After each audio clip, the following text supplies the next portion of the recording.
Bom, primeiramente, em nome do Bishara Advogados, queria agradecer a todos a presença de vocês, enfim, nessa manhã fria e nublada aqui, para discutir esse assunto de extrema importância, que é, afinal de contas, o que será e como deve ser feita a escrituração das reclamações trabalhistas no e-social. São diversas dúvidas, diversos pontos que ficam em aberto ainda, que são trazidos aí pelo manual da Receita Federal, e, dada a relevância do assunto, o escritório decidiu fazer esse webinar aqui na presença do nosso sócio da área previdenciária, Chad Suaiden, que é também professor no INSPER, no curso de LLM, e também do nosso consultor especialista em e-social, doutor professor Tiago de Castro, consultor aqui do Bishara Advogados, mestrado e doutorado pela Universidade de São Paulo, na área de Previdência e Direito do Trabalho. Agradeço a presença dos dois, enfim, a ideia aqui é trazer para o debate o que se pretende se alterar ou entrar em prática até janeiro de 2023 e que todos vocês devam ter ciência até para evitar problemas na fiscalização, penalidades em relação à não conformidade da empresa na escrituração de reclamações trabalhistas no e-social. Não quero demorar muito, passo a palavra agora para o meu sócio, Chad Suaiden, que vai contextualizar toda a questão do e-social neste ponto, que é a escrituração das reclamações trabalhistas. Chad, com você a palavra. Obrigado, Jorge. Bom dia, Tiago.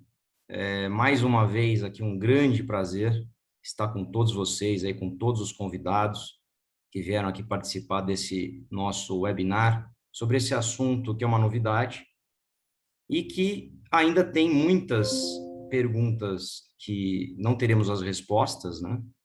Mas é um assunto importante e que preocupa até mesmo algumas empresas, porque a gente vai ter que fazer algumas declarações específicas que muita empresa não está acostumada, né?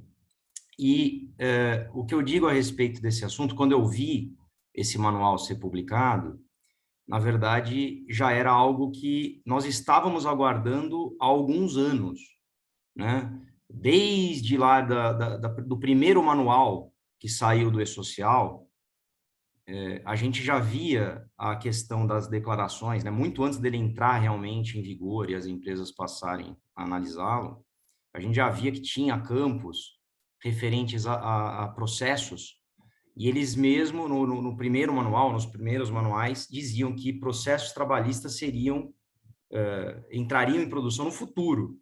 Nós não sabíamos quando, né? E algumas empresas falavam, poxa, isso vai ser um trabalhão, e, de fato, demorou muitos anos até que eles soltassem esse primeiro manual, né? E, inclusive, já tem um segundo, uma revisão. E eu acho que não conseguem nos ouvir. Deixa eu ver.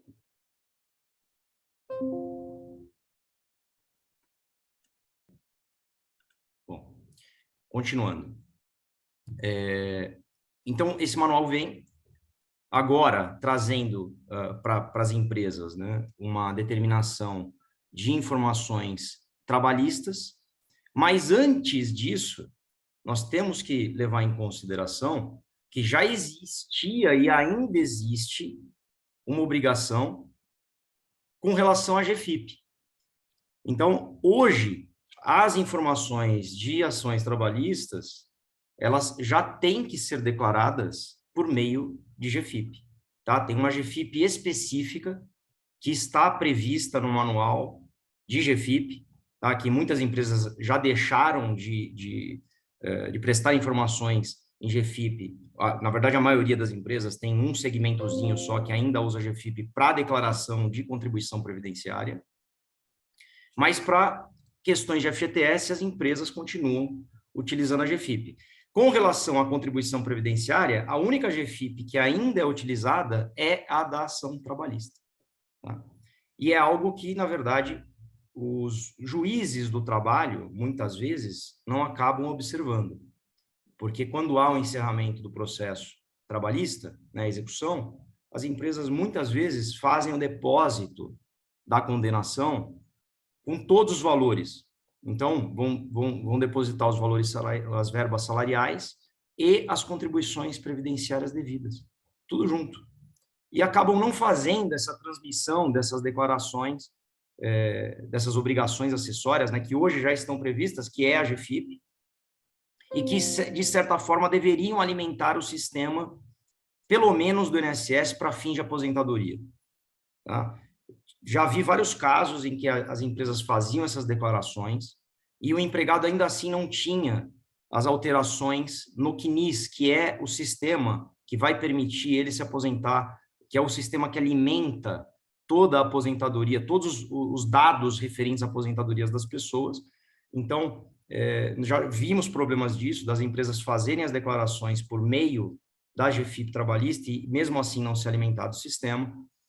E agora temos essa novidade, né? Então, eles vão tentar trazer para o mundo do social as informações referentes às ações trabalhistas. Né? E quais são elas? Aquelas que forem transitadas em julgado, ou seja, que se forem encerradas após a entrada em vigor desse manual, que logo mais vai ser um pouquinho mais detalhado pelo Tiago. Né? Então, a visão do governo é: preciso trazer para dentro do social todas as informações trabalhistas para que eu possa ter um gerenciamento melhor. Hoje, quando alguém faz uma declaração, não são todos os casos, não são todos os processos trabalhistas, mas quando alguém faz essa declaração, em GFIP, isso não entra automaticamente no social, é um sistema como se fosse um sistema paralelo. Né? E com isso, eles visam um maior, talvez, controle das informações, daquilo que está acontecendo na esfera trabalhista, mas a gente ainda está no... Saiu um primeiro manual, logo na sequência, um mês após, saiu um segundo manual, né? Tem uma previsão de entrada em vigor em janeiro de 2023, mas, pelo que eu tenho visto, até pela leitura do manual, percebi que tem algumas questões que não estão ali perfeitamente detalhadas, questões de parcelamentos, enfim. Vejo que outros manuais vão ser disponibilizados, como aconteceu com o próprio social, né? Quem acompanhou a história via que saiu um manual, ele era para entrar em vigor em 2015, só entrou em vigor em 2018. Então, assim, a chance de ter um atraso aqui é gigante, mas está previsto para janeiro. Então, a gente vai aguardar aí, vai continuar acompanhando, e assim que eles editarem o último manual e o sistema entrar em produção, a partir dessa data, as empresas vão migrar da GFIP para o e-social em termos de ações trabalhistas. Tá? A gente não vai esgotar o tema, que é impossível esgotar o tema, só no manual. Existem vários exemplos e até dúvidas nesses mesmos exemplos que eles dão, mas a gente vai passar aqui para vocês, talvez aqui só o panorama, só para vocês terem uma visão sistêmica de como que o sistema vai ser utilizado, como que a gente vai visualizar as informações e como que a empresa declararia isso caso ele já estivesse em prática nesse momento. Então, feitas essas considerações iniciais, eu já vou passar, então, para o Tiago, para que ele possa, então, continuar a apresentação que foi preparada aqui para vocês nessa manhã. Tiago, palavra com você. Muito obrigado, Shed. Muito obrigado, Jorge. Muito bom dia aí a todos os presentes que tiraram um pedaço do dia para nos ouvir falar sobre as informações das reclamatórias trabalhistas no E-Social. Como o Jorge já adiantou, o Shed também, eu sou advogado, consultor, mestre e doutor pela Faculdade de Direito da USP e especialista em compliance trabalhista. Mas antes de começar, eu gostaria de agradecer pelo honroso convite que me foi formulado para conversar com essa plateia tão seleta e externar os meus cumprimentos aos moderadores, Dr. Jorge, Dr. Shed, são sócios do Bichara Advogados na área trabalhista e previdenciária, e são profissionais por quem eu tenho um grande apreço e bastante afinidade. E também estendo os meus cumprimentos aí a toda a equipe de advogados do escritório, a pessoa da doutora Cristiana Fontenelle, aos representantes e às representantes das empresas que também nos acompanham aqui neste evento, o pessoal de RH, departamento pessoal, que com o E-Social estão ganhando aí o reconhecimento que sempre deveriam ter tido, né? Hoje a gente consegue ver que o pessoal do RH está se sentindo a última bolachinha do pacote, né? E isso é merecido, porque o E-Social é bastante complexo e então demanda bastante atenção, bastante estudo, e é por isso que nós estamos aqui. Nós vamos falar um pouquinho do E-Social. Como o Chad já adiantou, nós nos propusemos aqui a trazer levantar algumas dúvidas, falar um pouco a respeito desse manual, que acabou de sair do forno, ainda está na versão beta, ele nem foi integralizado ainda ao manual total, e eu percebi já vários erros nele. Então, assim, para que todos possam conseguir ver o que é importante, apesar de haver falhas então nesse texto, nesse manual, para que nós consigamos discutir, porque a partir daí nós vamos conseguir evitar alguns obstáculos que essa incoerência que traz esse material, até que ele, enfim, ele se junte ao manual completo, para que aí sim possa nos guiar para evitar multas, principalmente multas, não é? E podemos agir em compliance, em conformidade com o que espera a legislação. Não é? Eu nem falei com meus colegas hoje, mas eu trouxe aqui, de última hora, eu trouxe aqui o meu livro, Impactos Jurídicos do E-Social, só para fazer não é simplesmente para fazer um merchandise, mas também para poder sortear. Vou sortear aqui 3 livros ao final, e se for possível, não sei se é possível, depois o Chad e o Jorge vão me dizer, como que nós podemos fazer esse sorteio, tá? São 3 livros que eu vou passar para vocês, são Impactos Jurídicos do E-Social na Saúde e Segurança do Trabalho. Então, eu trouxe um pouquinho dessa última fase do E-Social nesse material, um material aí com mais de 350 folhas, é minha tese de doutorado, na realidade, tem mais de 600 notas de rodapé, foi feita aí uma pesquisa bastante intensa que me rendeu a indicação para concorrer a prêmios de melhores do ano da USP. Mas, enfim, isso foi em 2019. Eu não ganhei, apesar do apontamento, mas eu consegui, nessa jornada, ao lado aí do meu ex-orientador e bastante amigo hoje, o professor Homero, que me fez um estudioso e um profissional melhor para lidar com o direito do trabalho e previdenciário também, né? Bom, então, como que vai ser a minha fala? No primeiro momento, eu vou circunstanciá-los sobre o aparecimento, sobre o surgimento do E-Social. Não vou me dedicar muito a isso, porque a maioria de vocês já conhecem o sistema, já sabem como que ele apareceu. E logo após, nós vamos trazer alguns detalhes aí sobre a sistemática do funcionamento.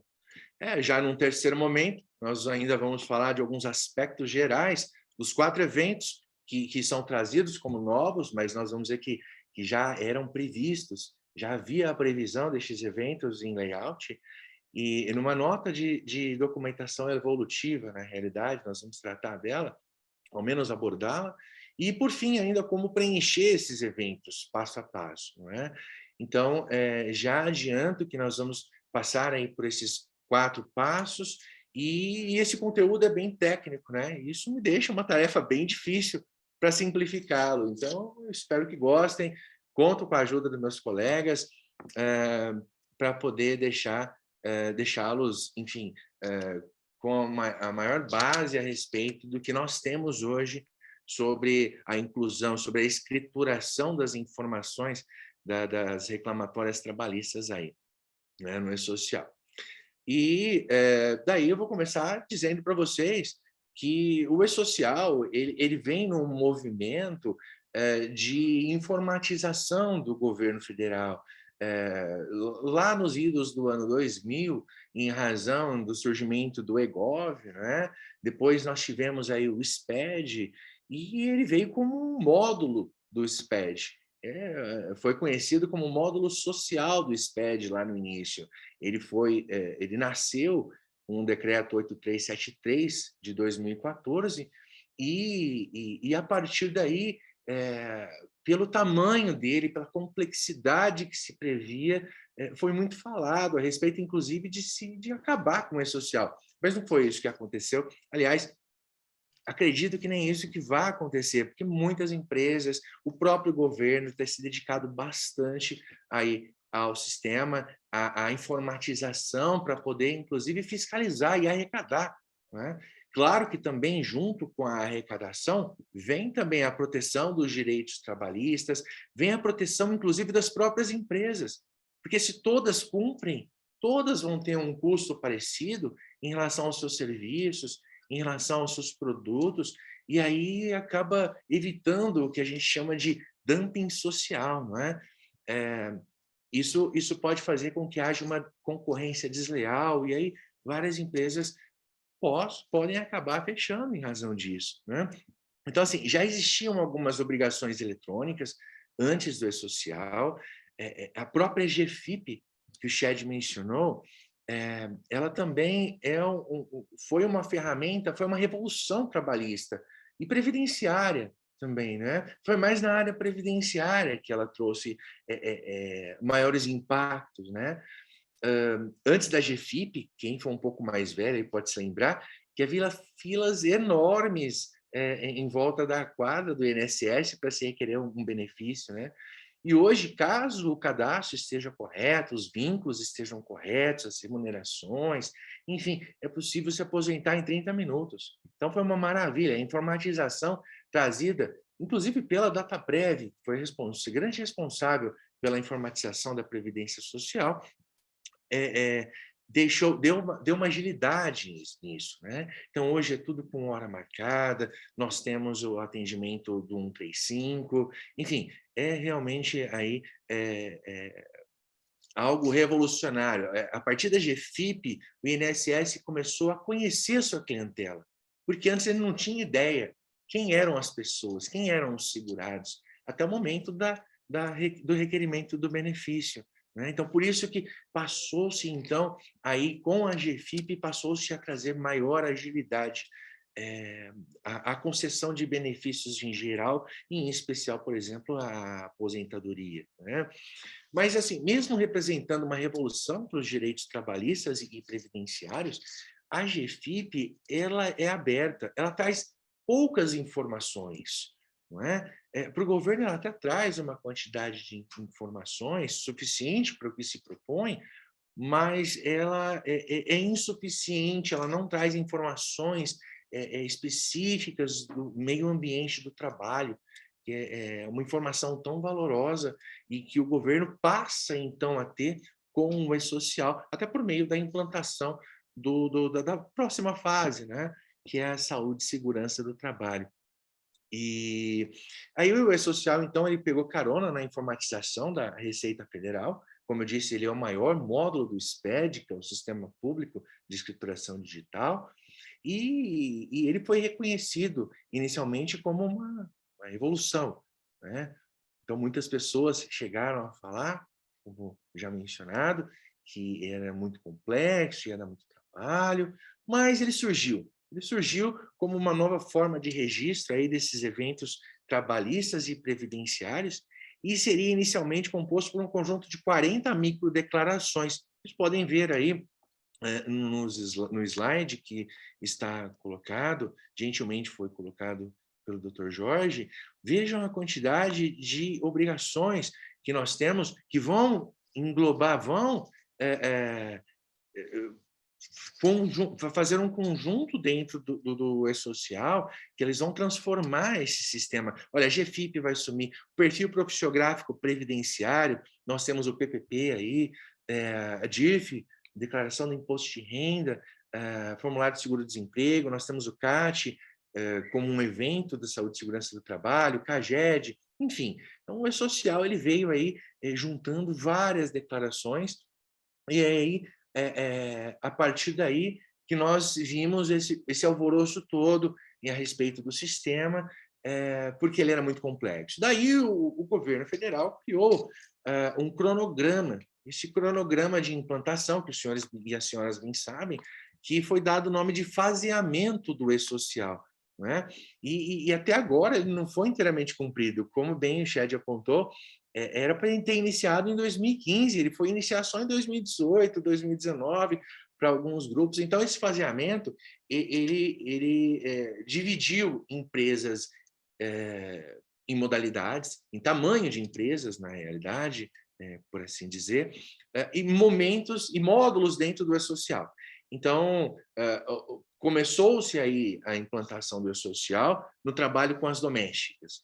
Né? A partir daquele momento, lá em 2015, outubro de 2015, com a Lei Complementar 150, nós tivemos aí, então, a passagem de uma era para a informatização por meio do e-social. Então, começou lá com as domésticas, depois vieram as empresas grandes, depois as médias e depois aí as pequenas.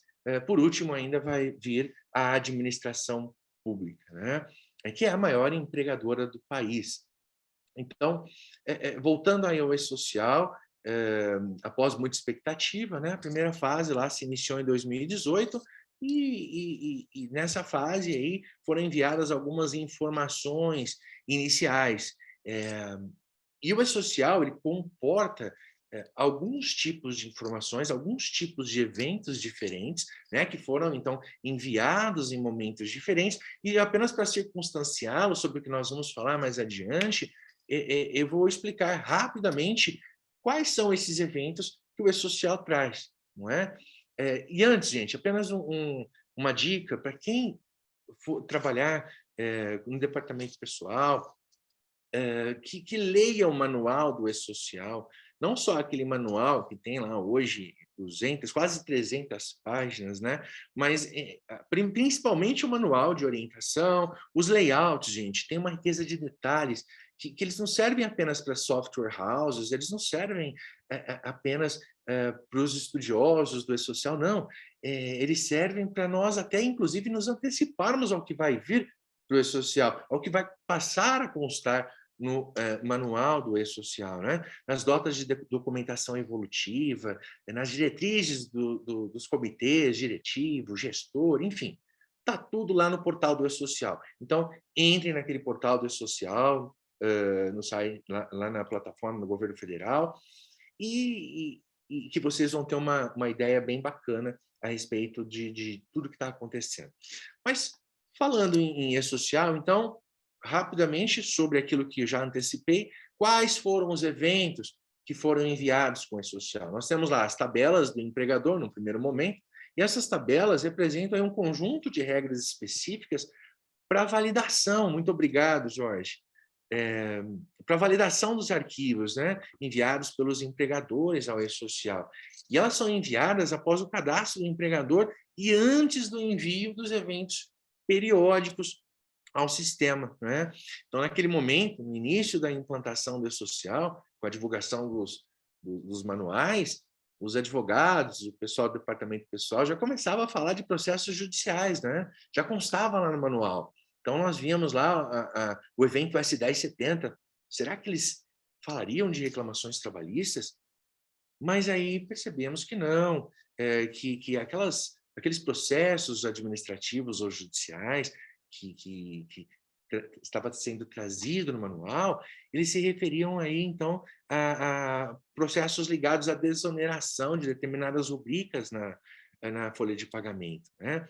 Porque aí, sem esse processo cadastrado, a respeito da desoneração em relação a determinadas rubricas, né, que aí a empresa poderia, por exemplo, que cadastrasse uma tabela, colocar a determinada rubrica como indenizatória ao invés de remuneratória. Isso é um assunto que o Chad lida no dia a dia bastante, e que se uma empresa não tiver um estudo que embase essa troca do que a lei diz que é remuneratória, porque os tribunais dizem que trata de verba indenizatória, poderia ser autuada, poderia dar problema. Então, realmente, esse é um assunto bem delicado e que depois, quando vocês tiverem dúvidas, enfim, podem enviá-las, que eu tenho certeza que o Shed, o Jorge e o pessoal do escritório vai poder ajudá-los. Tá? Bom, em relação, então, voltando um pouquinho ainda aos eventos, só para finalizar, os eventos no slide anterior, nós temos, então, ainda os eventos não periódicos, que são também chamados de registro de eventos trabalhistas, né? São os RET, são aqueles que não têm uma data pré-fixada para ocorrer. Então, nós estamos falando aqui de uma admissão, de uma alteração de salário, uma exposição do trabalhador a agentes nocivos, um acidente de trabalho, né? Até um desligamento do empregado, uma emissão da CAT, né? Entre outros aí. Também temos os eventos periódicos, que o mais conhecido deles é a folha mensal, a folha de pagamento, né? Enfim, gente, em relação, então, a um programa tão complexo, não poderia passar a valer aí sem um período de teste. Esse programa teria que ter, esse sistema teria que ter um período de teste, né? Porque muita gente, se não tivesse esse período de teste, muita gente seria multada. E aí nós temos, então, o que foi criado, que tem no manual, que existem dois ambientes dentro da social. Um ambiente de produção, onde o envio das informações produz os efeitos jurídicos, e um ambiente de produção restrita, e é esse ambiente de teste no qual as informações não produzem os efeitos jurídicos. Mas isso não quer dizer que o fisco não está sabendo, isso não quer dizer que não chama a atenção do fisco. Tá?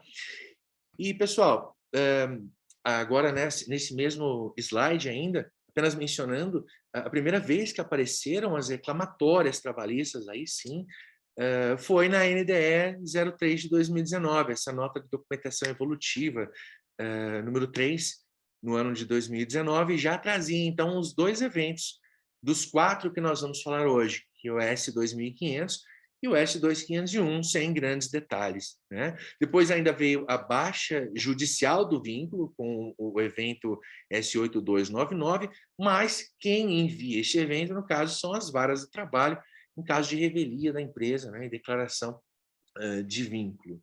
Mas, como adiantado, foi somente aí, então, com a versão beta de orientações sobre os eventos relativos a processos trabalhistas, que foi publicado aí pouco mais de um mês, dia 2 de agosto, e retificado ainda esse mês, então está fresquinho, né, que efetivamente os processos trabalhistas passaram a compor o manual do social e ganhando aí um destaque merecido, né? Então, aí nós temos aí o próximo slide, vai trazer para nós, por favor, Dr. Jorge, os eventos S2500, S2501, S3500 e S5501. Bom, os dois principais são o S2500 e o S2501.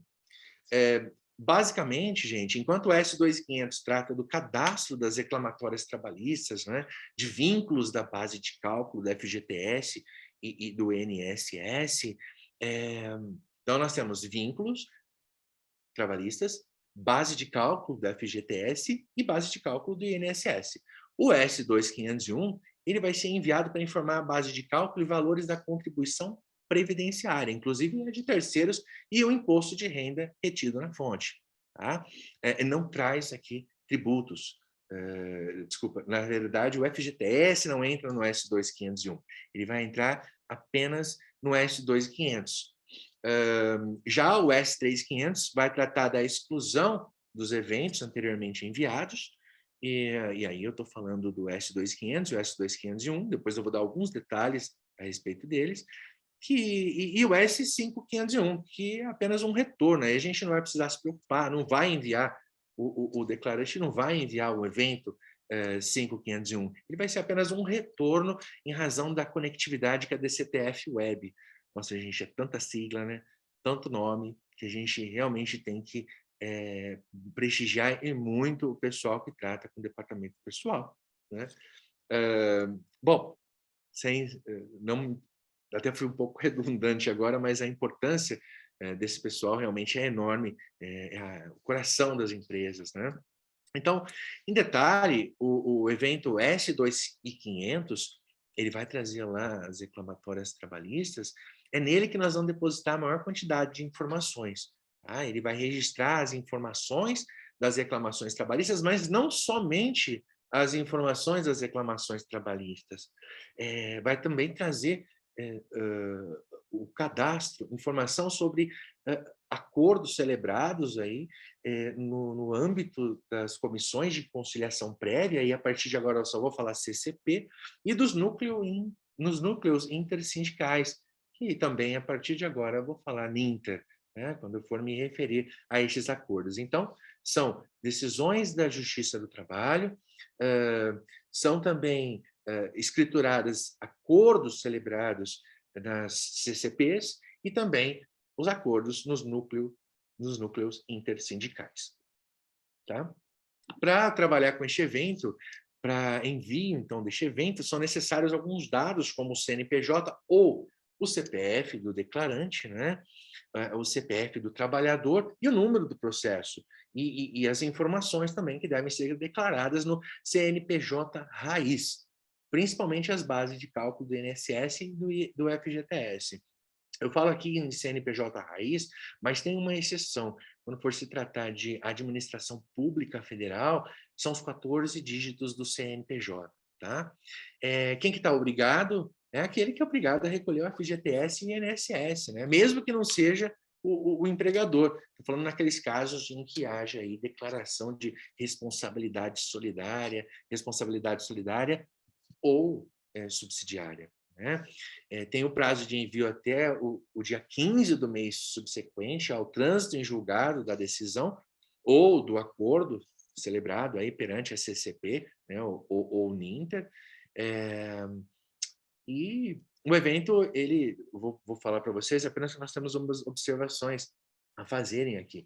Esse evento não deve ser utilizado para informação relativa a processos de servidores públicos julgados pela Justiça Comum ou Federal. Tá? Então, nós vamos basicamente compor informações do que é decidido na Justiça do Trabalho, além desses acordos na CCP e nos NINTER. Tá? E, como regra geral, esse evento tem um processamento independente dos demais eventos do social e não vai interferir na rotina mensal da folha de pagamento e nem nos registros trabalhistas aí constantes do RET. Tá? Nós temos aqui tipos de contrato que eu quero basicamente passar aqui bem rápido, mas são 6 tipos de contrato que nós vamos ter que informar ao sistema. Tá? 5 deles vão se tratar de situações em que há um vínculo trabalhista e uma situação em que não há o vínculo trabalhista, que é a 6ª situação. Né? Então, eu não vou repetir para vocês, mas do 1 ao 5, quando nós formos preencher lá no sistema o tipo de contrato, do 1 ao 5, então nós vamos ter um trabalhador com vínculo formalizado. Tá? O número 1, quando nós preenchemos com o número 1, significa que não houve alteração na reclamação trabalhista, por exemplo, nas datas de admissão e desligamento. Já o número 2, teve alteração na data de admissão, mas não teve nada de mudança na data de desligamento. Já o número 3, também, né, o trabalhador com vínculo formalizado, que há uma inclusão ou alteração da data de desligamento. Então, vamos lá, só para recapitular rapidamente. Número 1, não tem alteração na admissão e no desligamento. Número 2, tem uma alteração na data de admissão. Número 3, tem uma alteração na data de desligamento. O número 4, tem uma alteração tanto na data de admissão quanto na data de desligamento. Reparem que eu estou falando, por enquanto, somente em vínculo. Número 5 é o próprio reconhecimento do vínculo. Tá? O vínculo de emprego que foi conhecido, foi reconhecido, declarado um processo trabalhista. Tá? E o número 6, como tipo de contrato, nós temos um trabalhador sem vínculo de emprego, né? Que são os prestadores de serviços. Quando nós temos aqui esse código, é para falar de casos em que o processo trabalhista não versa sobre um vínculo de emprego. Tá? Isso para a gente poder apenas abordar, circunstanciar os senhores e as senhoras a respeito desses itens aqui, que são bastante importantes e que constam já no nosso material que estamos mencionando, que, mais uma vez, repito, acabou de sair do forno, ele foi publicado em agosto, foi modificado agora em setembro e já estamos trazendo para vocês aqui. E com previsão para janeiro começar a rodar, né, Tiago? Sim. Tiago, é super importante esses esclarecimentos em relação aos blocos e aos tipos. E aproveitando aqui o gancho, Shed, tem aqui uma pergunta da Aline Petrilo, que ela é muito precisa aqui, né? Ela pergunta para a gente se toda empresa deverá informar, se a empresa deverá informar todas as reclamações trabalhistas em tramitação. E no gancho ainda da Natália, ela pergunta, Shed, se os processos transitados e julgados antes de janeiro de 23, que é quando é a previsão, né, Tiago? Terão que ser lançados. E aí, Shed? Ótimas perguntas, e pelo que a gente identifica nas informações até agora disponibilizadas, o que a gente percebe é o que eles querem que seja declarado são apenas... Então, a primeira pergunta é se os processos em trâmite têm que ser declarados. Não, são apenas os processos que transitarem em julgado. E aí, já trazendo para a segunda pergunta, né, os processos transitados em julgados antes de janeiro de 2023. Esses não deverão ser declarados em toda essa estrutura aqui que o Tiago está apresentando. Esses deverão ser declarados onde? Como eu comecei a conversar com vocês quando a gente abriu aqui o painel. Na GFIP. Dos documentos antigos, que é a GFIP ou a GPS. Eu entendi. Exato. Perfeito, então você só vai declarar após a entrada em vigor. E assim, tenho minhas dúvidas se de fato entrará em vigor em janeiro de 2023. Mas isso a gente vai acompanhar aqui. E assim que a gente tiver novidades, a gente eu vai... acho que é a nossa grande dúvida aqui, né? O E-Social, né, Tiago? E a história dele é marcada por grandes prorrogações, né? Assim, e até incertezas de continuidade ou não. Mas vamos lá, Aline e Natália, eu espero que a gente tenha respondido essas questões. Tiago, vamos em frente. Gente, nós estamos tão alinhados que o que eu pensei em falar, o Jorge já adiantou, então não vou nem fazer nenhum comentário aqui, tá? Mas realmente é isso, gente. São as condenações quando há trânsito em julgado, e aí vai ser a partir da entrada do ambiente de produção em janeiro de 2023, mas, como nós já temos no histórico, realmente talvez seja prorrogado. Então, situações brevemente aqui, para nós passarmos ainda para o próximo slide, mas nós temos alguns pontos, situações que exigem um prévio cadastro, né?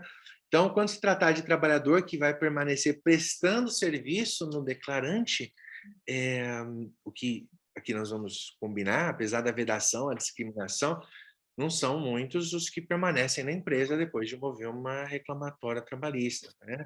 Então, antes do envio do evento S2500, tem que enviar o evento S2200, se for empregado, ou S2300, se for um prestador de serviço, né? No caso do evento S2200, o campo INDE admissão, dentro ali nós temos INDE admissão, deve ser preenchido com 3. Em ambos os casos, tanto no S2200 quanto no S2300, nós temos que preencher com o número do processo judicial no campo N, processo PROC-TRAB, né? É um conjunto é uma sopa de letrinhas aí que nós temos. Inclusive, essa sopa de letrinhas aí consta no manual, consta em layouts, então peço que os senhores, mais uma vez, se familiarizem aí, quem ainda não for familiarizado, porque é assim que deve continuar, inclusive com uma linguagem mais técnica e de bastante interesse do pessoal que constrói o sistema para as empresas. Né? E, obviamente, né, pessoal, quem tiver dúvidas, pode contar com o escritório para esclarecer, né? Shed, uma outra pergunta aqui, muito pertinente, feita... Deixa eu só pegar aqui. Feita pela pela Carolina, né? Quando a gente fala em escrituração de todos os processos, são todos mesmo, né? Até os próprios, os ajuizados pelos empregados e pelos terceiros, né? Ou seja, que envolve aí os nossos tomadores de serviços, caso os nossos prestadores de serviços, caso a empresa seja tomadora. É isso mesmo, Chad? Então vamos entender a lógica. O que o governo está pedindo com essa exigência nova de declaração da reclamação trabalhista? Ele quer saber o quanto foi pago de contribuição previdenciária para determinado empregado. Então, todos os processos deverão ser informados a partir da entrada em vigor, no momento em que transitar em julgado, no momento em que houver o pagamento de verba. Então, se transitar sem pagamento de verba, vamos supor, a empresa ganhou, não tem nada a ser declarado. A empresa perdeu, tem que fazer um pagamento de contribuição previdenciária em cima sobre valor de verba salarial. Se for 100% indenizatório, talvez não pagou, mas ainda assim tem que fazer uma declaraçãozinha lá. Nesse caso de terceiros, quem estará pagando a verba ou a condenação? É o terceiro? Então, vamos lá. A tomadora de serviço tem que pagar a contribuição, tem que pagar a verba salarial, a condenação de um empregado da empresa prestadora de serviço. Tá? Então, o empregador quem é? A prestadora. Seria ela, em princípio, a empresa responsável pela declaração. Mas quem está pagando efetivamente a condenação? É o tomador. Se o tomador estiver pagando efetivamente a condenação, é ele que será o responsável pela declaração no E-Social. Resumindo, quem pagar a verba salarial e, nesse caso, for o responsável pelo recolhimento das contribuições previdenciárias, ainda que de forma indireta, também será o responsável pela declaração no E-Social de reclamatória trabalhista. Tá? É isso. Perfeito, perfeito. Muito obrigado, Chad, Jorge. Pessoal, apenas um apontamento, que existem unificação de vínculo ainda, mudança de categoria e reintegração, para nós passarmos ao passo a passo do preenchimento das telas. Não vou me dedicar muito tempo a isso, não, mas apenas salientando que isso está no material, está no manual do E-Social, inclusive os próprios exemplos que nós vamos trazer aqui, tentar explicar de uma forma um pouco mais simples, passando para o próximo slide, então, que nós vamos ter aí os efeitos remuneratórios das decisões. Né? Vejam aqui nesse slide que nós temos a competência inicial e a competência final. Comp-in e Comp-fin, ali em cima, no canto esquerdo superior. Então, veja, de julho de 2017 a dezembro de 2017. O que é isso? Isso significa que a empresa foi condenada a pagar verbas dentro desse período? Sim, dentro do período, mas não de todo o período. Tá? Se o empregado move uma ação, o trabalhador move uma ação, e aí ele declara que iniciou no mês tal e saiu no mês tal, esse período que ele declarou é que vai compor esse IDE período ali embaixo. Tá? Estão vendo que em 2017, 7, 2017, 8, 2017, 9, e aí a partir da condenação, em determinado mês, é que nós vamos colocar aquela verba, por exemplo, que foi ganha pelo trabalhador. Né? Então, aqui nesse exemplo, nós temos aí uma condenação de R$700 no mês de setembro de 2017 e temos R$850 no mês de novembro de 2017 também. Reparem bem que a soma vai compor o valor da remuneração ali em cima, que está embaixo da competência inicial. E se houvesse aqui verbas indenizatórias, também comporia a coluna e a linha lá em valor indenizatório, na última coluna desse slide. Tá? Nós temos ainda, para que os senhores e as senhoras possam se familiarizar, o valor do aviso prévio indenizado, o valor do 13º sobre o aviso prévio indenizado, e aí nós vamos passar para o próximo slide. Por favor, Dr. Jorge. Esse próximo slide, ele vai ainda trazer, vejam que esse valor da remuneração, na primeira coluna, que está embaixo, lá da competência inicial, ele vai ser a somatório do que foi ganho pelo trabalhador, né? Na justiça, por exemplo, na justiça do trabalho, ou em determinado acordo. Vejam que alguma verba foi ganha em julho de 2017, R$300, depois, setembro de 2017, 700, e depois, R$850 em novembro. Reparem que a soma é o valor que vai ter que constar no VR Remum, que está ali em cima, naquela primeira coluna, na 1, 2, 3, 4, a quinta linha. Tá? Por favor, o próximo slide. Olha, da mesma maneira, nós temos aí a base de cálculo, né? As remunerações. Aqui nós temos uma reclamação trabalhista que foi o empregado, o trabalhador disse que trabalhou entre julho de 2019 e maio de 2020. Então, esse período referência, nós vamos ter várias linhas, uma para cada competência. Né? Julho de 2019 não ganhou nada, agosto de 2019 nada, enfim. Mas se há algum ganho, tá? Por exemplo, R$550 em janeiro de 2020 e março de 2020, nós temos R$600. Além do 13º lá em 2019, essas verbas vão compor o valor da remuneração. Tá? Mas o que tem de diferente aqui nesse slide?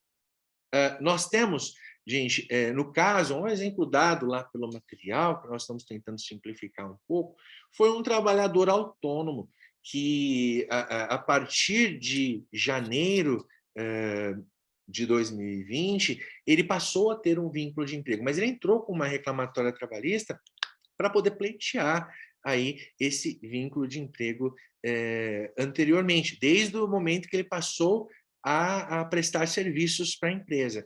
Percebam que, nesse caso, nós vamos ter que colocar o código da categoria. Este código da categoria está lá na tabela 29, nas tabelas do empregador, quando eu falei em eventos, né? O evento tabela é muito importante, até para conhecer todos os códigos, né, que lá estão.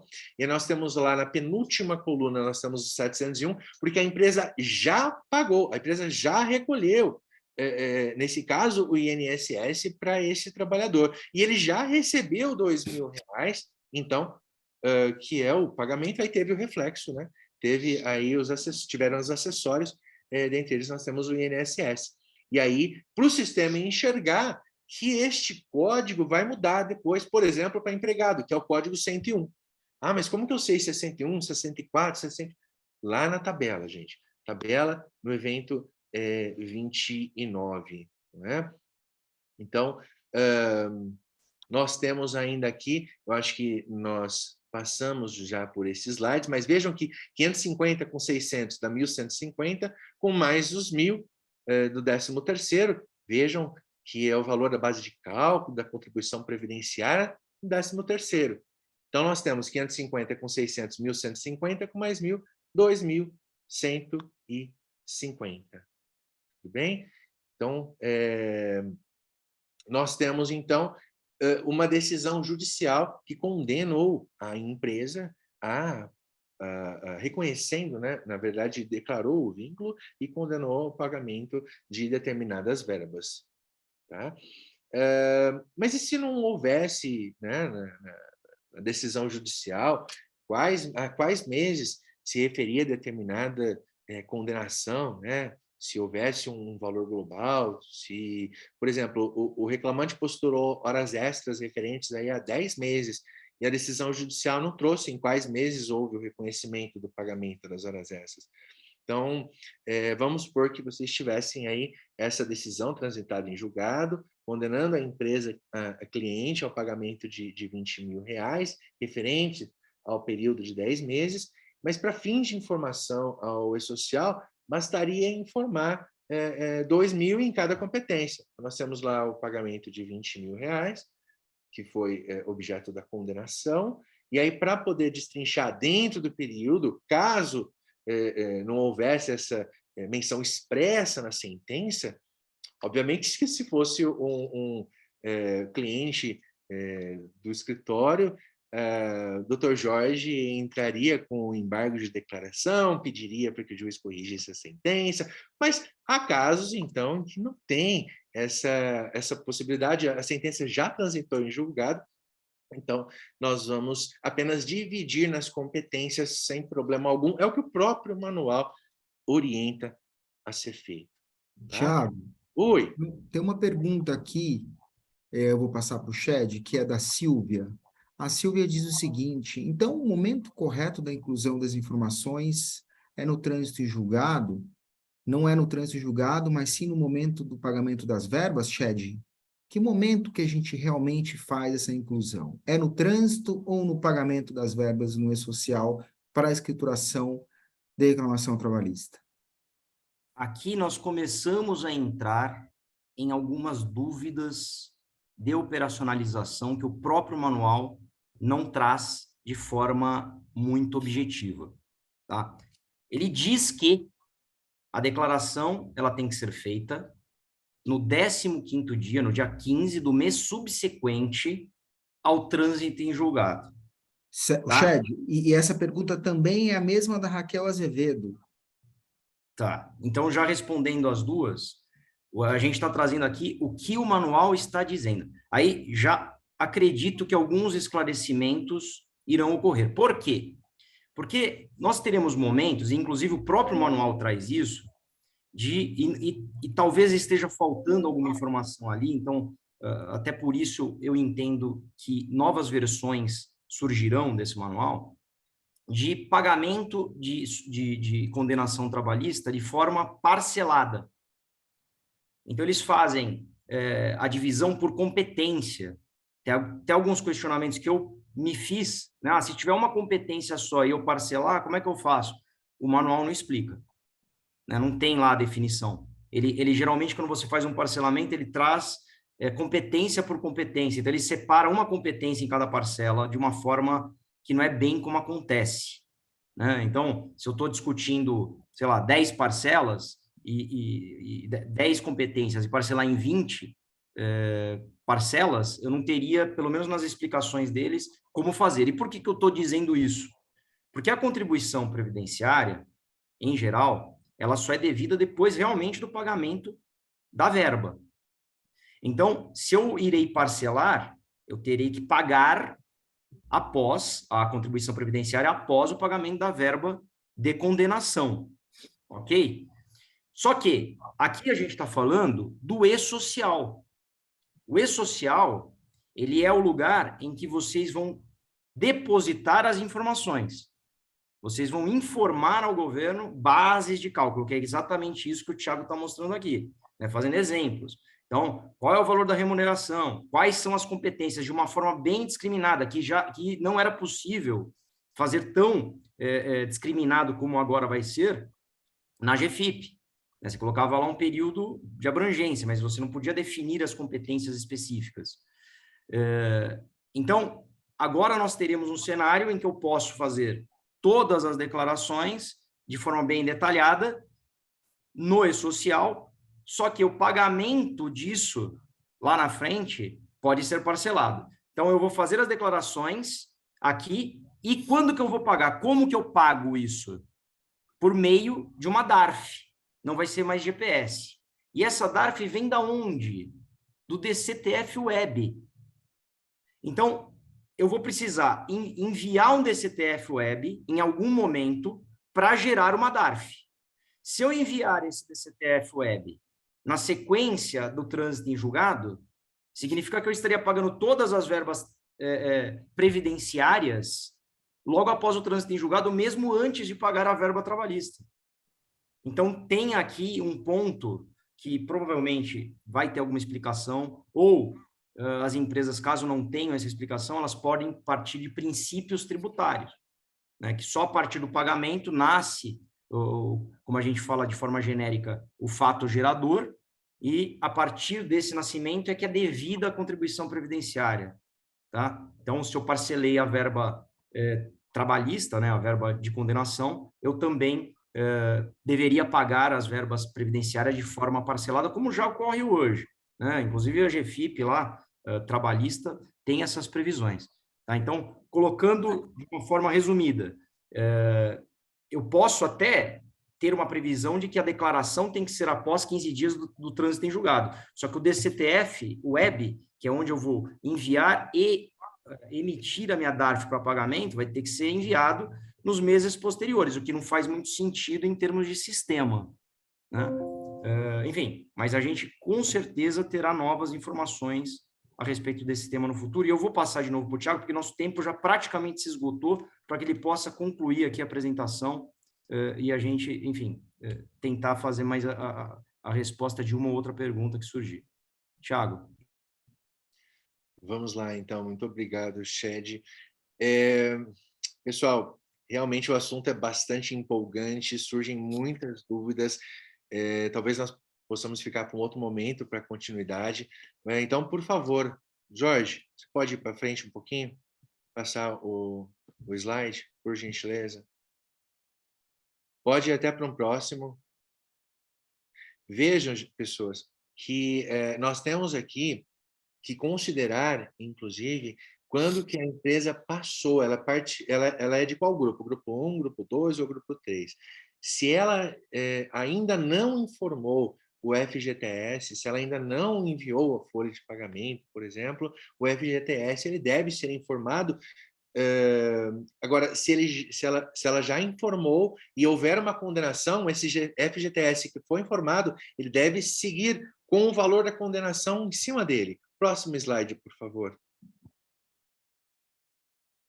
Nós temos aqui, por exemplo, um caso que é trazido no manual, em que o valor dos salários, da remuneração seria R$2.000, mas que houve um acordo. Quero chamar a atenção para isso, dos senhores, que houve um acordo para uma nova base de cálculo.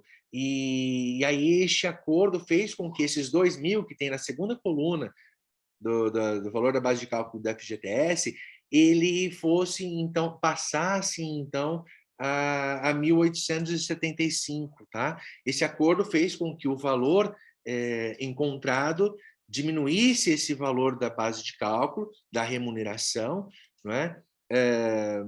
Eu estou tentando ver aqui qual é, em relação a esse é o slide 9, 10... Aqui, eu vou pedir licença apenas para ler o que o manual traz nesse exemplo, né? O empregado da empresa do grupo 3 do E-Social, ele ingressou com uma reclamatória trabalhista pleiteando FGTS referente ao período de janeiro de 2018 a outubro de 2018. Percebam que o IDE período, aqui na coluna 1, trata exatamente disso. E a decisão judicial foi proferida em data posterior ao início do recolhimento do FGTS por meio do FGTS digital. Nossa, esse FGTS digital também está dando o que falar. O valor do FGTS devido a esse empregado no período é de 1.600, porque se nós tivermos lá, são 10 competências, R$2.000, 160 para cada uma das competências. Até aí tudo bem, corresponde a uma base de cálculo mensal de 2.000. Só que nessa ação foi celebrado um acordo no qual foi transacionado o valor devido a título de FGTS, né? Devendo a empresa, então, efetuar o pagamento direto ao trabalhador no valor de R$1.500. Então, ficaria R$150 para cada competência. Esses R$150, se os senhores dividirem por 0,08, vão chegar aí nos R$1.875 mensais. Esse 0,08 é dos 8% do FGTS, tá? E aí, no caso, quando tiver esse acordo ou pagamento direto ao empregado, nós temos, então, esse grupo Info FGTS, que está do lado direito, ali, que tem que ser preenchido, tá? Aí nós vamos colocar, a base de cálculo era 2.000, aí o sistema vai entender que, em razão dessa reclamatória trabalhista, passa, então, a 1.875 em cada competência. Próximo slide, por favor. Vou tentar ser breve, o mais breve possível. Percebam que aqui nós temos informações em relação nessa coluna, segunda coluna aqui, depois das competências, né, que vai de janeiro a novembro, nós temos o valor da base de cálculo que era de R$2.000, só que aí houve no exemplo que é dado no manual, houve o pagamento de mais R$300 em cada competência, portanto, por isso que é trazido 2.300 naquelas competências de janeiro, fevereiro e março. Aqui o manual traz como horas extras que a empresa foi condenada a pagar. Depois nós temos lá na última competência, percebam, em 2018/11, nós temos lá um saldo de salário, o FGTE, o 13º, né, 1.833, mas percebam uma coisa, no exemplo que é trazido no manual, não tem nenhuma negociação, não tem nenhum acordo. Então, esse info FGTS, que vai estar ali perto da última coluna, ele não é preenchido. Tá? E se vocês forem fazer a soma desses valores, por exemplo, R$300 no mês de janeiro, 300 em fevereiro, 300 em março, nós já temos 900. Com mais 1.200, 2.100. Com mais 1.833, 3.933. Tá? Eu estou falando aqui dos valores seguindo as linhas na coluna 2. E aí nós temos o valor da remuneração preenchido corretamente, 3.933. E aí o valor da indenização lá do outro lado, nós temos 2.666,67, porque o próprio problema traz o valor, por exemplo, das férias não gozadas, que vão compor o valor das verbas indenizatórias. E onde nós temos, por exemplo, aviso prévio indenizado, 13º sobre aviso prévio indenizado, no problema, é para ser colocado na coluna própria. Então, o problema, se vocês lerem, vai ser muito simples de entender que, por exemplo, o valor do aviso prévio indenizado, no caso dado prático, é de R$2.000. Então, chega lá, basta colocar o valor de R$2.000 ali na coluna, na linha correta. Tá? Já vou pedir para passar para o próximo, e na realidade eu já vou mais além. Eu vou pedir para passar para o evento S2501, que, vamos mais um pouco, por favor. Pronto. Esse daqui é uma tabela do evento S2501, que ele vai trazer as bases de cálculo e que a empresa vai informar os valores dos tributos. Embora essa tabela aqui nós conversamos outro dia, né, Chad e Jorge, nós vimos que os números realmente não são bem exatos, mas nós temos, eu quero chamar a atenção para um ponto bem interessante aqui. Cada competência de pagamento, percebam que essa tabela, esse evento S2501, ele é enviado depois do S2500, com o número do processo do trabalho, o período de apuração, a competência do que vai pagar. Tá? Nesse exemplo, está sendo pago numa parcela só, não está dividindo, por exemplo, como o Chad mencionou, há a possibilidade de dividir, inclusive vai ser o próximo slide, mas só mais um minuto a respeito desse, peço mais um minuto de atenção dos senhores. O que vai ser trazido aqui? Vai ser trazido o CPF de um trabalhador. E aí, em razão da condenação do pagamento deste trabalhador, nós temos um determinado valor, que foi reconhecida numa reclamatória trabalhista, o pagamento referente, por exemplo, aqui, a maio de 2021. Percebam lá na primeira coluna, maio de 2021 e junho de 2021. Tá? O pagamento foi um só, foi em janeiro de 2023. Mas foi o reconhecimento de pedido de insalubridade de lá de maio de 2021 e junho de 2021. Então, as competências têm que ser separadas. Mas e se o processo tivesse mais de um reclamante, por exemplo? Tivessem 10 reclamantes. Bom, se tivessem 10 reclamantes, gente, são 10 eventos S2500 e mais um evento só, S2501, que vai discriminar outros CPFs com a mesma tabelinha que nós temos aqui, um embaixo do outro. Então, é um evento por pagamento, referente à competência do pagamento, e se tiver mais de um reclamante dentro do processo, não vai enviar um outro S2501, não.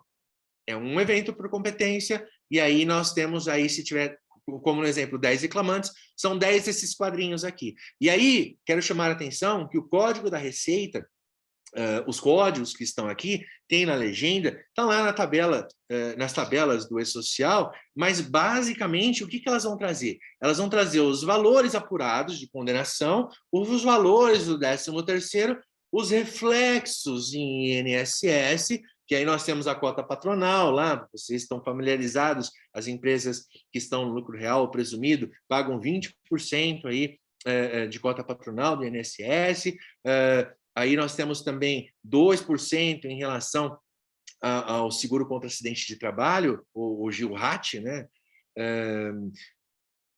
2,50%, 2,5% nós temos aí na quarta coluna, né? Salário, educação, e aí o variável é o valor da contribuição do empregado. Tá? E percebam também, então, além do INSS, nós temos o imposto de renda retido na fonte lá nas últimas colunas. Tá? Tanto da verba principal quanto por exemplo, do seu 13º.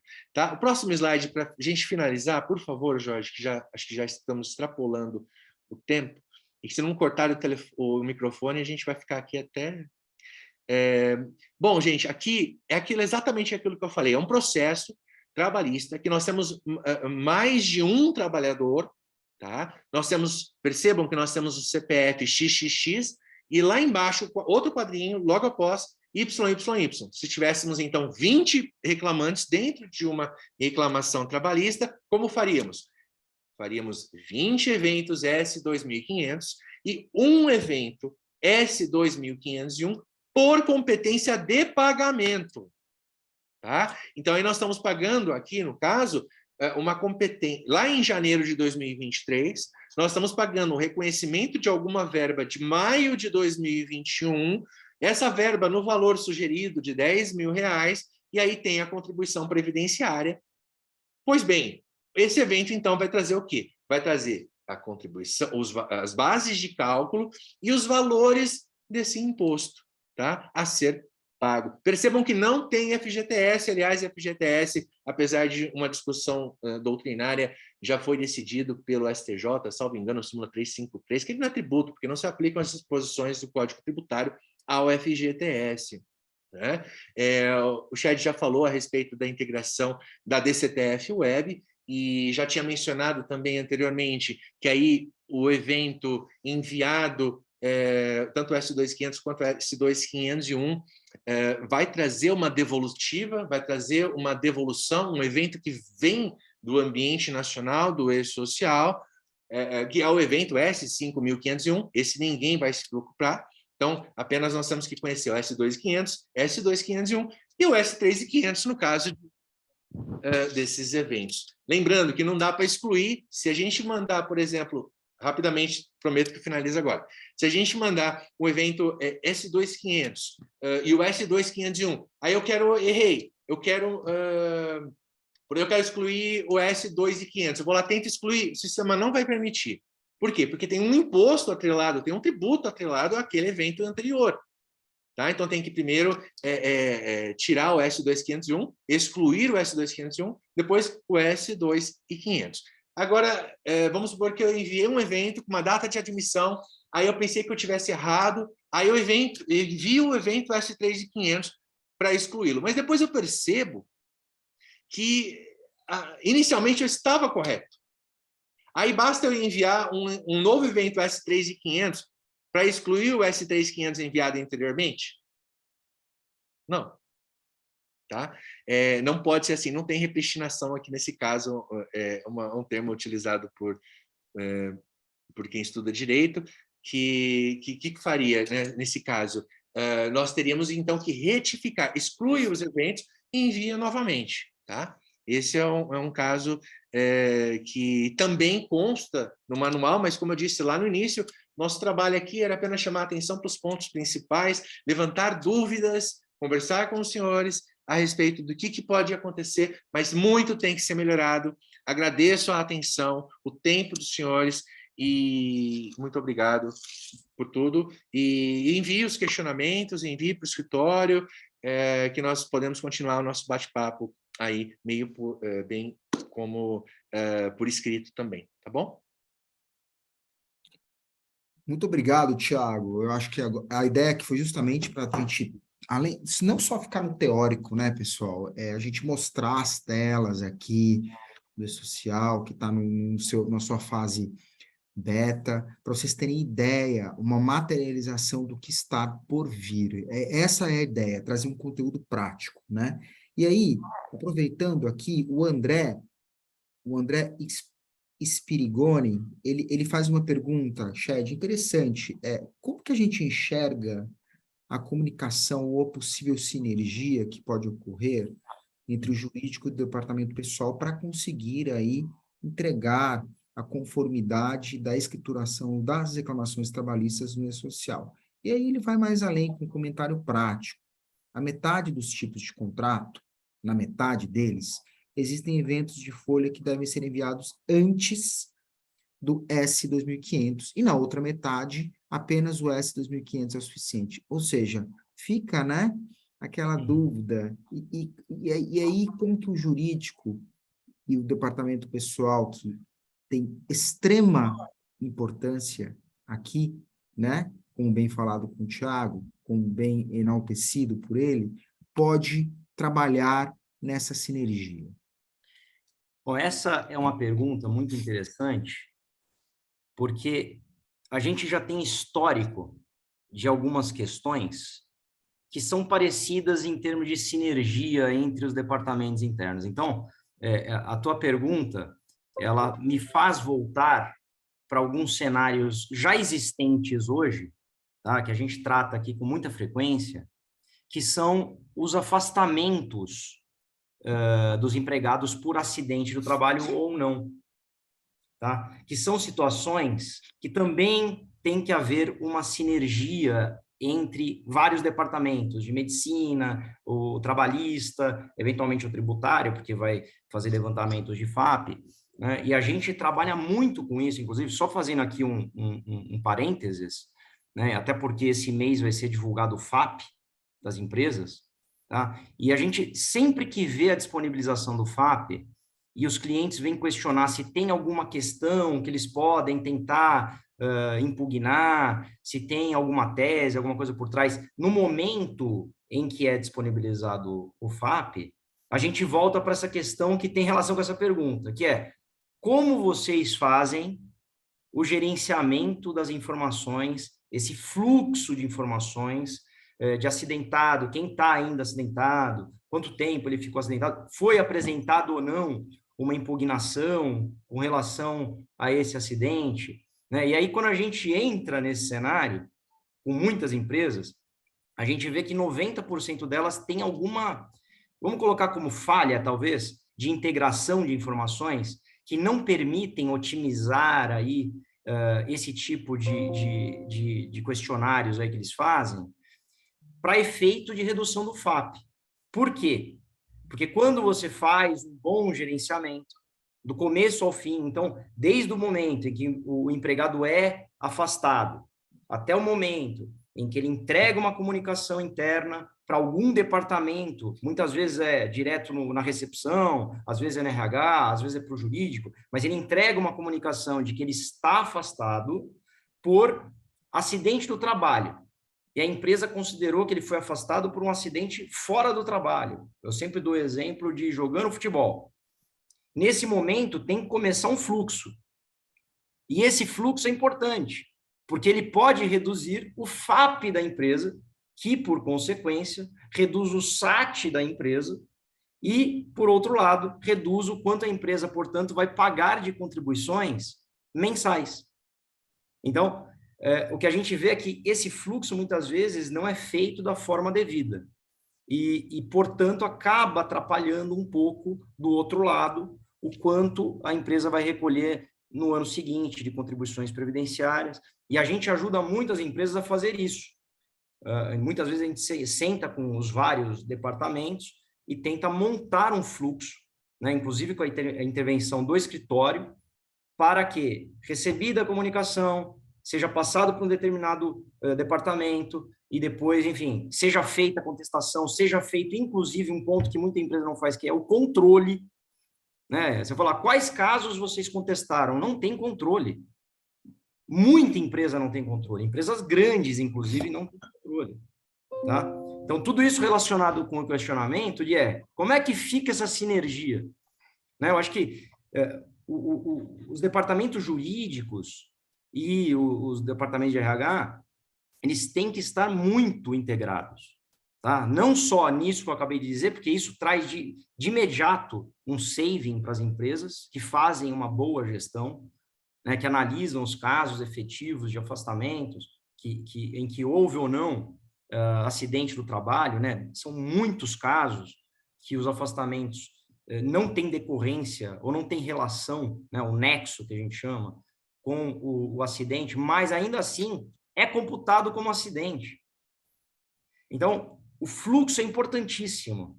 E nesse caso agora, já vindo um pouco para o outro cenário, um outro formulário surge. Né? O governo quer fiscalizar, basicamente. Né? Quando a gente fala de social, é importante verificar que nós temos um sistema de primeiro mundo. Né? O sistema de social tem as informações completas. Isso não existe na Suíça. Os Estados Unidos, país de primeiro mundo, não tem esse nível de informações que o E-Social traz para o governo.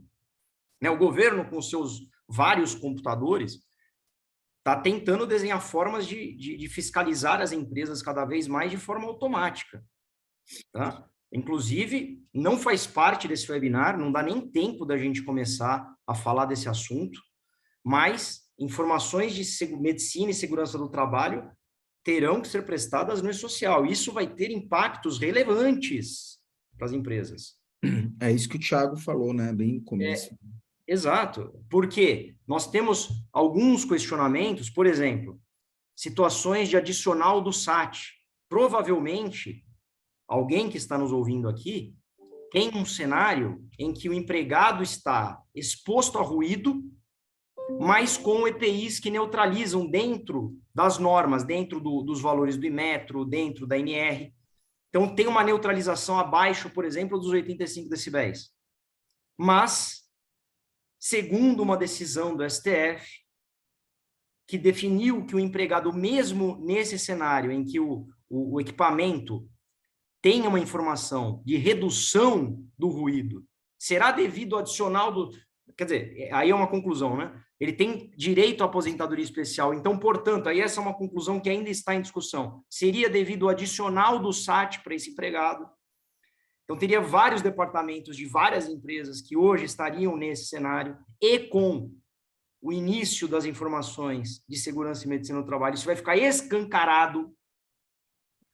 Então, isso demonstra que há uma necessidade de integração, de criação até, talvez, de departamentos específicos que façam o controle de tudo isso, né? Que busquem essas informações de todos os lados para consolidar e prestar informação da melhor forma. E aí, quando a gente fala de departamento jurídico, em geral, o jurídico interno de uma empresa trabalha com um jurídico externo, por exemplo, o nosso escritório, que, inclusive, nesse ponto, tem um diferencial. Por quê? Porque o meu sócio, Jorginho, como eu tenho o costume de chamá-lo, tem aí uma equipe super preparada para esse momento de transição, onde, quando encerrar o processo, quando houver o pagamento das verbas, já sai um relatório, que a gente está discutindo aqui, para facilitar a vida das empresas, com como vai ser feito a declaração, pontos de atenção, vai ter que retificar uma informação não é social ou não, né? Obviamente que isso tudo, inclusive, mostra o motivo pelo qual a gente tem até um valor agregado maior, né? Então, a nossa equipe tem uma preparação, nós temos especialistas nesse assunto, né? E inclusive, quando tem esses bids, né, Jorge, fala assim, pô, custo, tá bom, mas a gente tem essa informação, então o nosso custo é um pouquinho mais alto que a concorrência, mas a gente facilita a vida das empresas absurdamente, evitando consequências catastróficas, né? Além de economizar também, né, Shed? Sim. É importante, eu acho que é importante apenas colocar sobre essa pergunta que foi colocada pela plateia, a respeito da possibilidade da assessoria que o escritório pode prestar também em relação à organização de algum comitê, por exemplo, com a metodologia do 5.2WH, que trata do who, what, where, when, why, né? Quem faz o quê, quando, onde, como, por quê, quanto custa. Enfim, desculpa entrar, mas é só para... isso. Sim, mas aí, eu não sei se o Jorge quer fazer algum comentário, mas é importante ter assessorias externas que consigam auxiliar também, porque muitas vezes o departamento interno já está sobrecarregado, né? Eu vejo quando a gente vai entrar com uma ação, e a gente pede um documento, e muitas vezes demora meses para a gente receber esse documento, porque eles falam, pô, estou em fechamento, tenho isso, tenho aquilo, vou parar para separar documento. Imagina, já não tem condição hoje. Se a gente tiver que fazer, prestar essas informações, são várias informações, né? O manual ele traz situação de admissão, desligamento, reintegração, Eu alteração acho da que data de desligamento. pessoal, eu acho que são dois trabalhos, né, Ched? Primeiro é a organização da informação, como a gente colocou aqui, que código utilizar e onde colocar esta informação de acordo com o manual, para depois passar para um segundo momento, que é a documentação, né? Estruturar essa documentação que vai ser a base da sinergia que o André mencionou, e a pergunta dele foi bem pertinente nesse sentido, né? Ou seja, para ter a sinergia, vai precisar ter a documentação correta.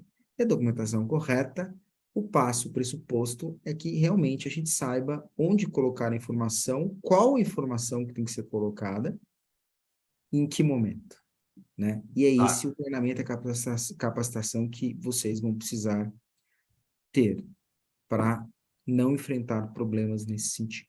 Mas, pessoal, aí, eu acho que...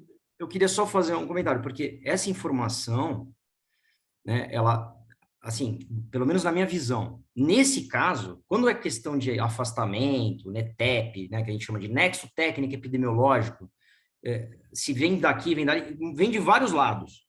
Às vezes vem do departamento de medicina, às vezes vem do RH, às vezes vem do próprio jurídico. Mas quando a gente está falando de ação trabalhista, essa informação, pelo menos na minha visão aqui, ela vai ter que vir do jurídico trabalhista. Então, o RH fala, pô, como que eu vou pegar essa informação? O jurídico vai ter que passar essa informação o mais detalhado possível. Ou vice-versa, né? Esse é o ponto, né? Por exemplo, é o caso aqui da Ana Paula. A Ana Paula está falando que hoje o departamento jurídico não envolve ela, né? Então, eu não mando nem CFIP, né? Então, assim, a pergunta dela é pertinente, ou seja, como que eu faço para dar o primeiro passo, né? Sim. Já que janeiro está aí, né? Exato. Se não houver prorrogação, tem que ter pelo menos esse trâmite de informações do jurídico para o RH, mas eu acho que eu vou mais além. É saber exatamente o que fazer com a informação, né? É trabalhar ela para colocar no manual, como a gente tentou aqui colocar de uma forma prática. Pessoal, com o adianto da hora aqui, eu quero agradecer ao professor Tiago, que é o nosso consultor em compliance, em dia social, enfim, pela exposição prática, que é o que a gente buscou trazer para vocês, ao Shed, que toca aqui a área previdenciária do Bichara, o meu sócio, enfim, que está 24 horas disponíveis para qualquer tipo de dúvidas que vocês tiverem, tá?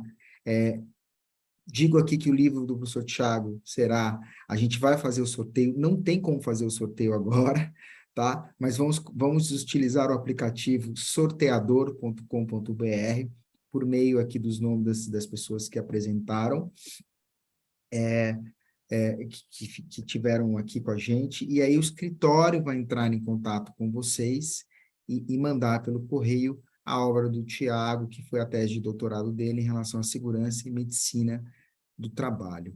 E agora, para encerrar, passo a palavra para o meu sócio Shed, para as palavras finais, e depois para o Tiago, e aí para poder aí finalmente liberar para vocês aí para o almoço, ao nosso querido público. Shed, palavra final, as palavras finais, por gentileza. Eu gostaria só de agradecer um tema muito interessante, cheio de perguntas sem respostas, por enquanto. A gente está aqui atento, né? Estamos analisando, provavelmente novas informações surgirão no meio do caminho.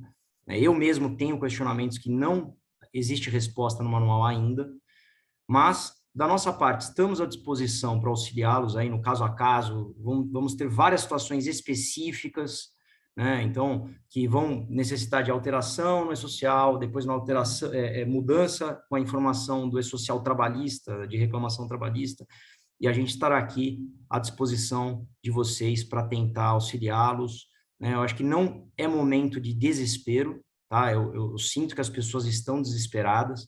Se eu fosse ficar desesperado, a minha opção seria pelas questões de segurança e medicina do trabalho. Esse sim, podemos nos preocupar, né? A questão da reclamatória trabalhista, eu ficaria um pouco mais tranquilo, porque eles têm que dar as informações necessárias para todas as situações, e são várias, né? Porque tem situações que eles não previram, são as exceções, né? E na ação trabalhista vão acontecer exceções. Como nós iremos lidar? Eles provavelmente vão continuar ampliando esses manuais, prestando as informações, e a gente vai conseguir resolver isso com vocês com toda a calma do mundo, tá? Então, gostaria de agradecer a participação de todos aí e, mais uma vez, nos colocar à disposição e passo a palavra para o Tiago para encerramento aqui do nosso webinar. Bom, pessoal, estou muito contente com o que aconteceu aqui hoje. Estou vendo aqui algumas perguntas excepcionais e que levariam aí bastante tempo para falar a respeito de PPP. Eu quero fazer um comentário, falando em saúde e segurança do trabalho, só gostaria de fazer um comentário apenas do PPP, da pergunta. Eu passei por ela aqui, achei bem interessante, eu não estou conseguindo encontrar agora quem foi que fez, mas para quem que o PPP vai ser necessário? Antes de entrada em vigor do modo eletrônico, né, do PPP, na realidade do e-social com a saúde e segurança do trabalho, o PPP só era necessário para pessoas que realizam atividades especiais, né, que estão submetidas a condições de insalubridade, periculosidade. Agora, pessoal, com a entrada em vigor das informações eletrônicas a respeito do que contém o PPP, esse PPP ele vai ser para todos os empregados. Isso já está previsto na legislação, eu trato aqui no livro, a IN 77 de 2015 também traz essa informação. Enfim, é muito assunto bom, legal, bem bacana para a gente conversar, talvez numa próxima oportunidade, mas por enquanto agradeço a atenção de todos vocês. Até o horário, até agora, estamos aqui há 1h30 e temos mais de 100 pessoas, 133 pessoas. Só tenho que agradecer também aos colegas Shed, Jorginho, por terem me convidado e por me receberem aqui no escritório. Estou aqui no prédio deles, bem imponente, na frente do prédio JK. Acho que merece uma visita de quem não conhece. E só agradeço mais uma vez a atenção. Muito obrigado.